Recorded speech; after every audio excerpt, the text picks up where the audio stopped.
এখানে আরও 4 জন আমরা ওয়েস্ট বেঙ্গল থেকে নেপালে এসেছিলাম, মানে কাঠমান্ডুতে। আমাদের একটা ওয়ার্ল্ড কংগ্রেস ছিল, একটা international seminar on climate change and it's effects. সেটা সেমিনারটা ছিল 6 থেকে 8 অবধি।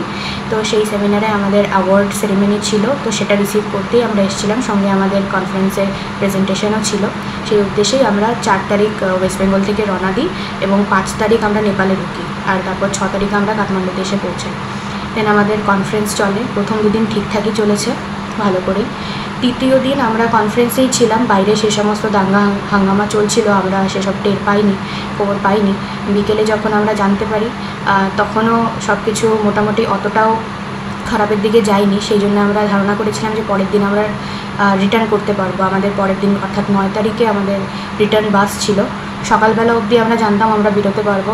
ইনফ্যাক্ট আমরা বেরোনোর উদ্দেশ্যে রওনাও দিয়ে দিয়েছিলাম। বাসে যাওয়ার কথা ছিল আমাদের বাই রোড।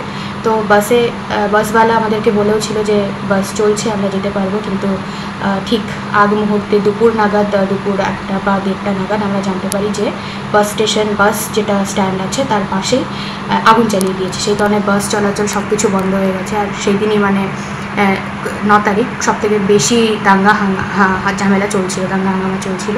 তো সেই কারণে আমরা বেরোতে পারছিলাম না। তার সঙ্গে এয়ারপোর্টও লকডাউন করে দিয়েছিল, এয়ারপোর্টও সিল ছিল, তো বাই এয়ারও আসার কোনো উপায় ছিল না।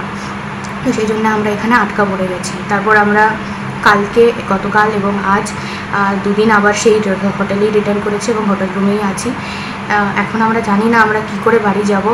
আমাদের যত তাড়াতাড়ি সম্ভব আমরা বাড়ি পৌঁছতে চাই। এখানকার পরিস্থিতি খুব একটা ভালো নয়, সব জায়গায় কারফিউ চলছে আর টহলদারি চলছে, দোকানপাট সমস্ত কিছু বন্ধ। তো আমরা এটাই রিকোয়েস্ট করব যে আমরা যাতে সেফলি এবং তাড়াতাড়ি বাড়ি পৌঁছতে পারি। আমার মেয়ে গত 5 তারিখে এখান থেকে বেরিয়ে কাঠমান্ডুটায়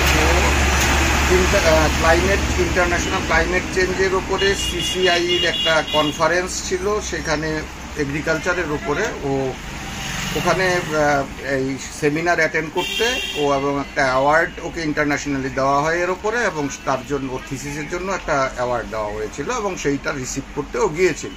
তো 8 তারিখ অবধি সেই প্রোগ্রামটা ছিল। তো 8 তারিখ বিকেলবেলায় ওদের হোটেল থেকে চেক আউট করে যখন বেরোতে যাচ্ছে তখন ওরা দেখতে পায় যে নেপালের কাঠমান্ডুর অবস্থা প্রচণ্ড খারাপ। ওর সব গাড়ি ঘোড়া বন্ধ হয়ে গেছে, চারদিকে আগুন জ্বলছে, ওরা আর ফিরে আসতে পারে না। ওরা বর্তমানে যে হোটেলে ছিল সেই হোটেলে আবার ফেরত গিয়ে 2 দিন ধরে সেখানে চেক ইন করে সেখানেই আছে এবং ওরা দেশে ফেরার জন্য রাস্তাঘাটের অপেক্ষা করছে।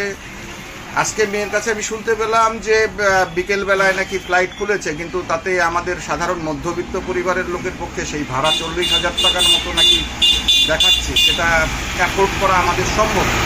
তো এই মুহূর্তে আমার বর্তমান ভারত সরকার এবং পশ্চিমবঙ্গ সরকারের কাছে আবেদন, তারা যেন অবিলম্বে আমার মেয়েকে ফিরিয়ে আনে।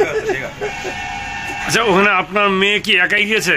না, আরো 3-4 জন ওয়েস্ট বেঙ্গলের, ত্রিপুরার আর 3-4 জন আছে ওর সাথে একই হোটেলে নাকি। ওরা কি ভারতীয় দূতাবাসের সঙ্গে যোগাযোগ করেছে? হ্যাঁ, করেছে। ওদেরকে কি উপদেশ দেওয়া হয়েছে ওখান থেকে?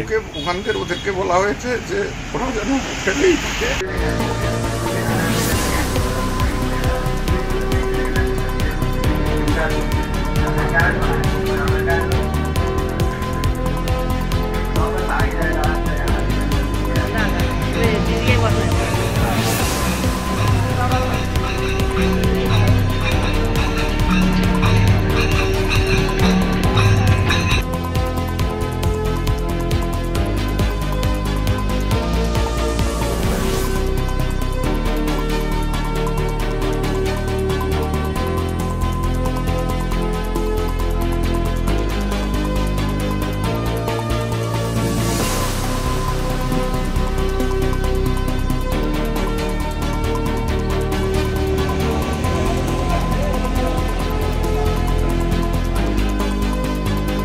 ফলো করুন সংবাদ প্রতিদিন ডিজিটাল।